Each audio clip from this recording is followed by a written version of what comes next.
Good morning, everybody. We are here this morning at the Missouri Botanical Garden for one of our virtual tours. I'm Kristina. This is Cassidy. We're going to take you through the garden today as usual and show you everything that's in bloom. And right now, it's a lot. You can see behind us, and I'll turn this camera around. We have these crabapple trees in full bloom right now. Against that blue sky, it's such a nice dark pink, almost magenta color.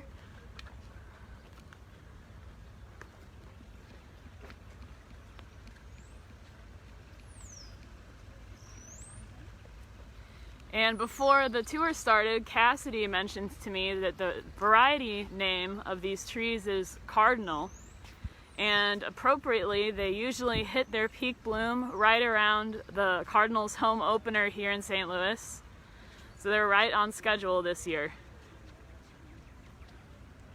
And this is probably today and tomorrow would be the best days to see these trees, this collection here, this crabapple alley in peak.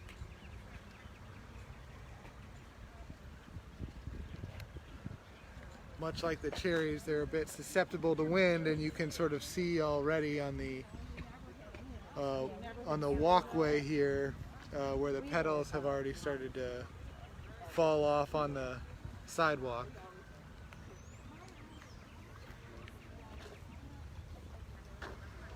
And the garden is open today. We're open Tuesday through Sunday every week with all of these beautiful blooms and this really, really nice weather this week. We have been having a lot of sellouts. We're still limited to 25% capacity under COVID restrictions, so we definitely recommend reserving tickets in advance if you plan to visit. And I'd say that's especially true of the weekends. If you're planning to visit us from out of town, I'd reserve those tickets now if you know you're going to be here and you want to visit.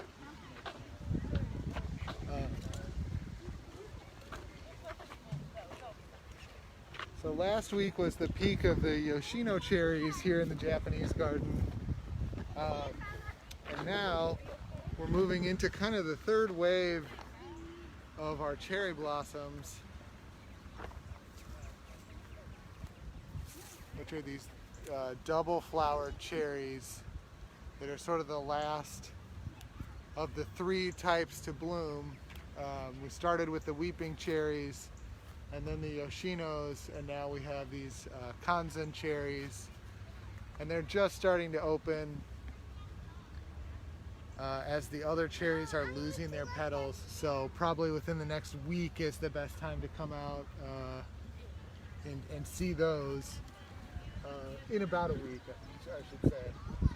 But you can see, I don't know how well it'll pick up against the sky, but there's one. Oh yeah, you can see that on the camera. And yeah, these are really, really large blossoms, double blossoms, as Cassidy mentioned. So these little dots of pink that you're seeing now are definitely not the flowers in their full glory, but they are certainly on their way with the sunny, warm weather we're expecting most of this week.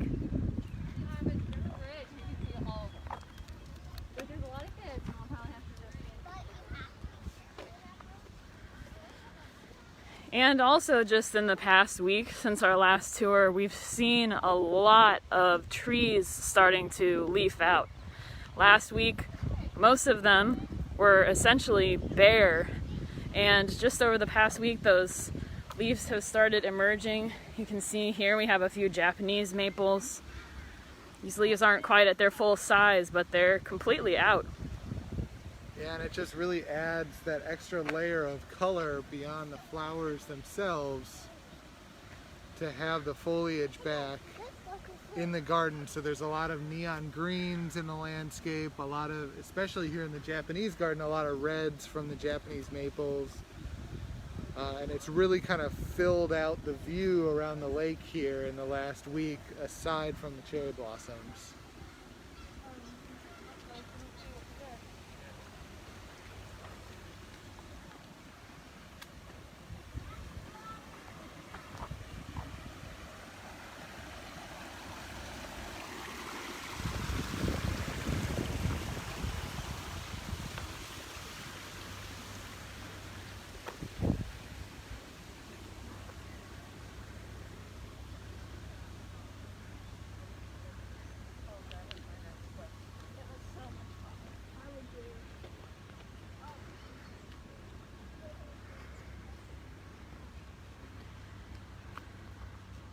And you can still see there are some cherry blossoms hanging on. You can see some pink down there in the landscape.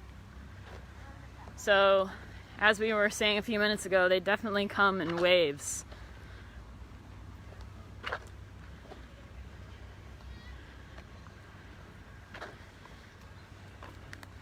We're here in the English Woodland Garden now.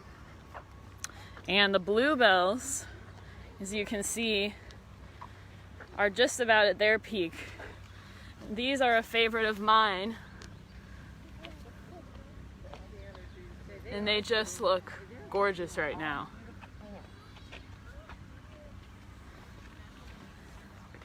And you'll see these a lot in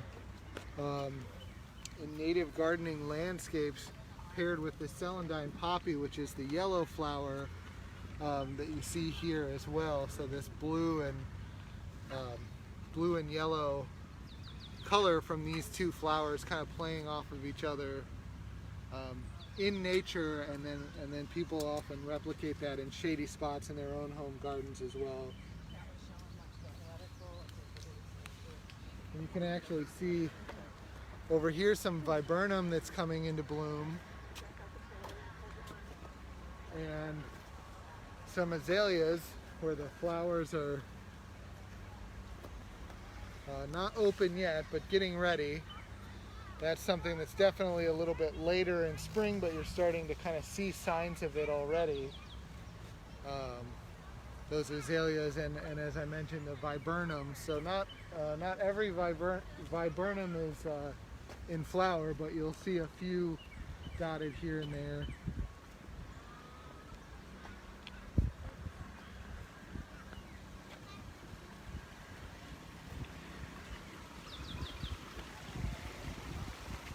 And here we can get up close to one of those viburnums.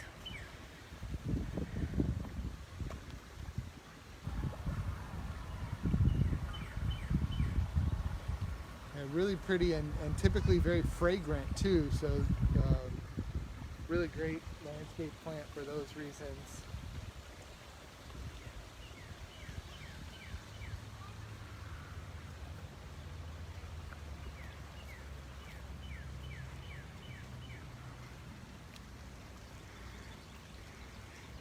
Yes, I can definitely smell this viburnum today.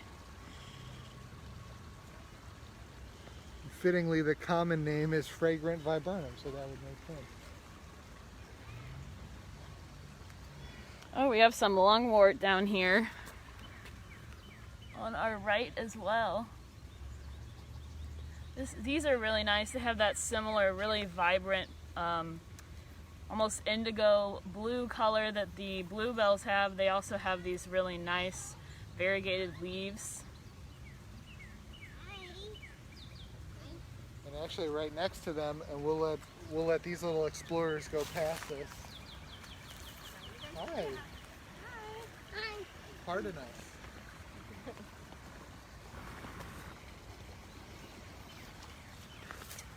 But I just wanted to mention some of the wood lilies that are coming into bloom. These trillium here. Here's one that is open, and you can see maybe about 40 to 50% of the wood lilies that have come up in this spot are open, and the rest are still on their way. So that's another Missouri native that's kind of a neat little spring woodland plant to watch for here in the English woodland, but also if you're out and about, say at a state park or something on a hike.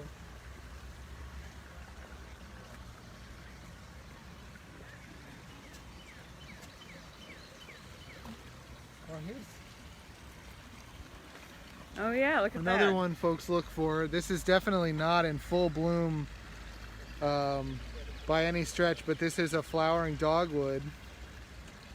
And I've seen a few around the neighborhood that are showing a little bit more color than this.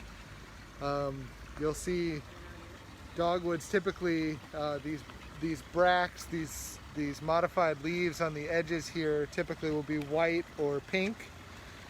So still most of the trees are showing green, because they haven't fully developed yet, but that's one that's coming here in the next couple of weeks.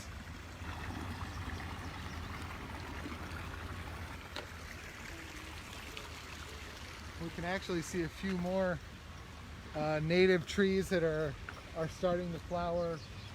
This one here is a serviceberry.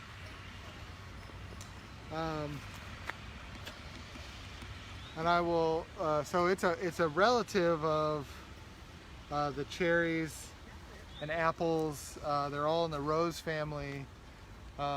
This plant is a Missouri native. There's actually some spots where we have more of these on display, but I could just kind of pick this one out in the landscape here. And then right behind it, you'll see in bloom is the redbud, so maybe we can get a little bit closer there. I fully intended, I wanted them to.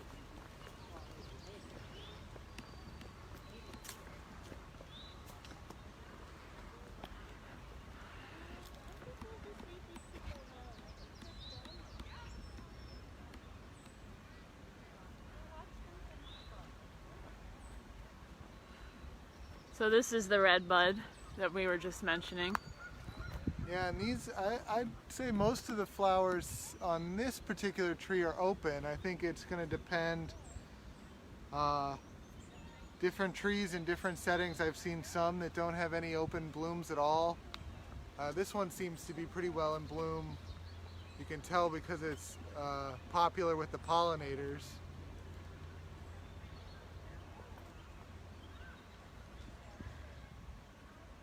And actually you can kind of spot it in the distance back over here, but that I believe is a white redbud.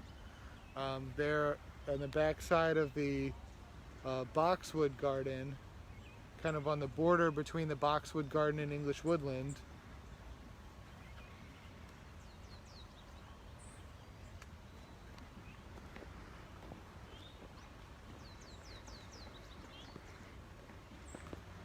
And actually, Kristina, I think if we go this way, we can get up close to some white redbuds as well. Oh, here, we were talking about dogwood. Oh, so yeah, this is look the at pink variety. You can see a little bit more of that reddish pink color in that. Still not fully open, still a ways to go, but it's getting there.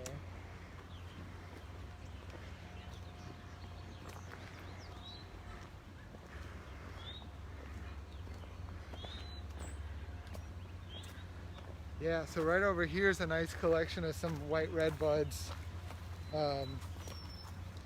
We have those in a few places throughout the garden. Again, not fully open at this point, but the cool thing about these trees, both the typical redbud and then this white variety, is that you get so much color out of the buds before they're even open. So when they're open, they just kind of take on this fluffier quality, but the color that you're getting from the bud to the bloom doesn't really change too much. And I like these in particular because they're a really good display of a plant characteristic called cauliflory. So their flowers bloom right off the trunk. They're not like off the ends of a branch or anything like that. They're right off, and so here you just have this huge mass of flowers coming right off the trunk. So kind of a neat characteristic, and this is a great place to see it.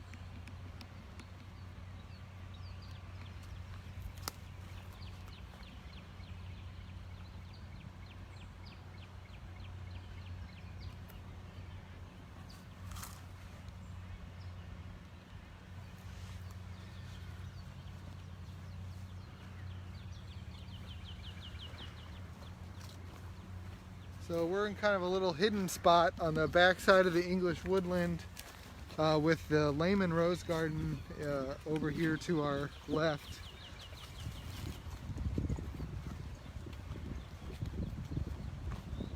Lots of nice color in there as well. Still plenty of daffodils around. Yeah, let's take a moment and look at those really quick.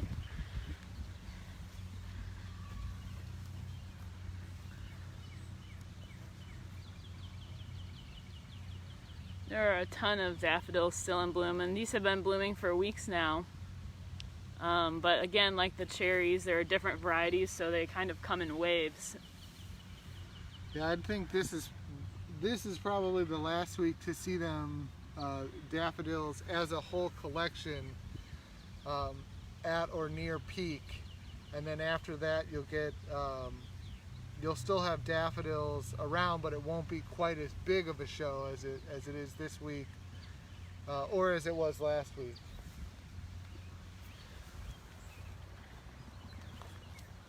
And you can actually, we were talking about azaleas.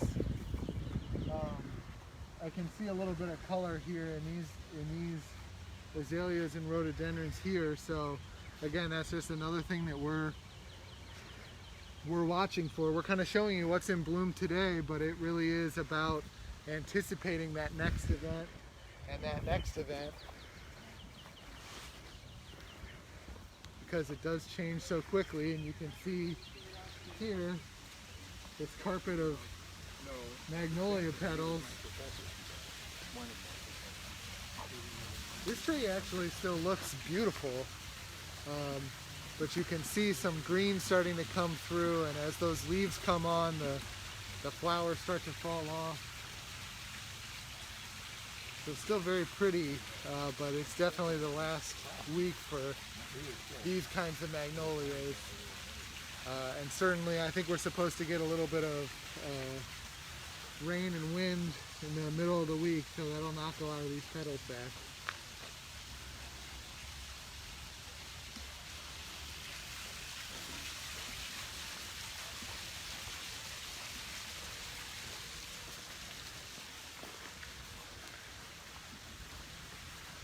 We had a question from Brad asking what kind of tree that was. He missed it. It was a magnolia tree. Yeah, it should be a saucer magnolia, I believe.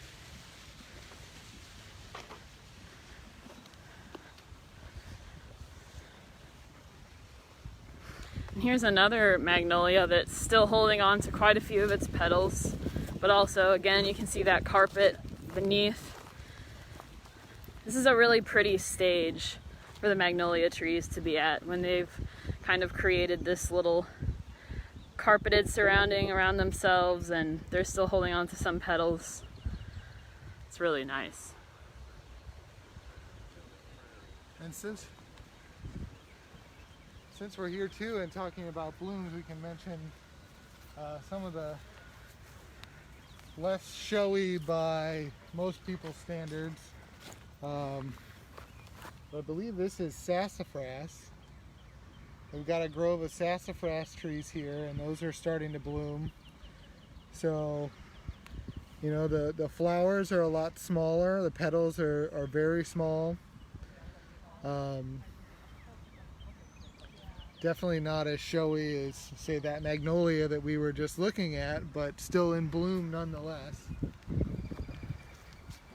kind of nice little, it's all these little like golden cotton balls all over these trees here in this sassafras grove, so it's kind of neat to see.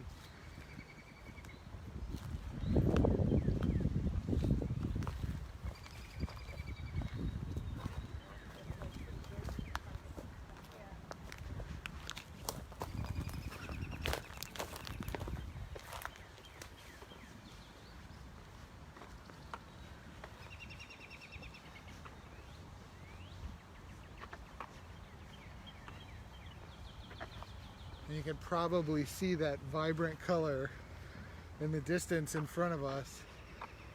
That's I'd say that's the flower we've been getting the most questions about on social media in the last week or so, is people asking when the tulips are going to peak.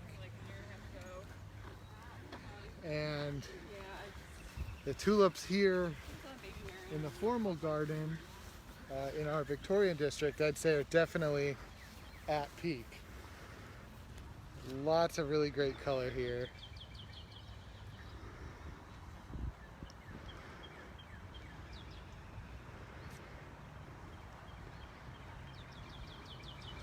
Maybe we can get up a little close on some of.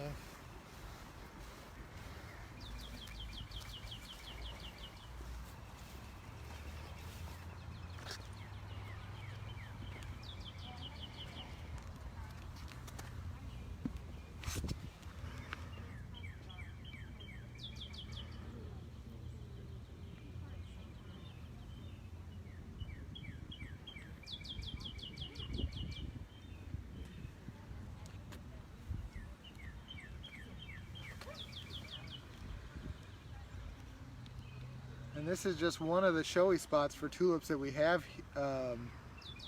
here at the garden. Also the bulb garden and the central axis right next to it outside of the climatron. Those are also places where we have lots and lots of tulips. We plant something like 80,000 every year, which is particularly impressive this year because that means when these were all planted last fall, it was all done just by the staff. Normally we have an army of volunteers that helps us plant these, and we cannot wait for them to be able to come back and hopefully help us plant again. But last fall this was all done by staff.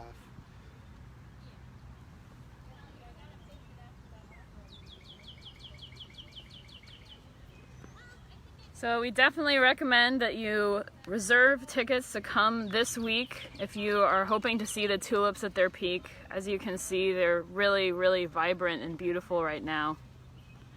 So we're going to go ahead and end this tour today here with a view of the tulips.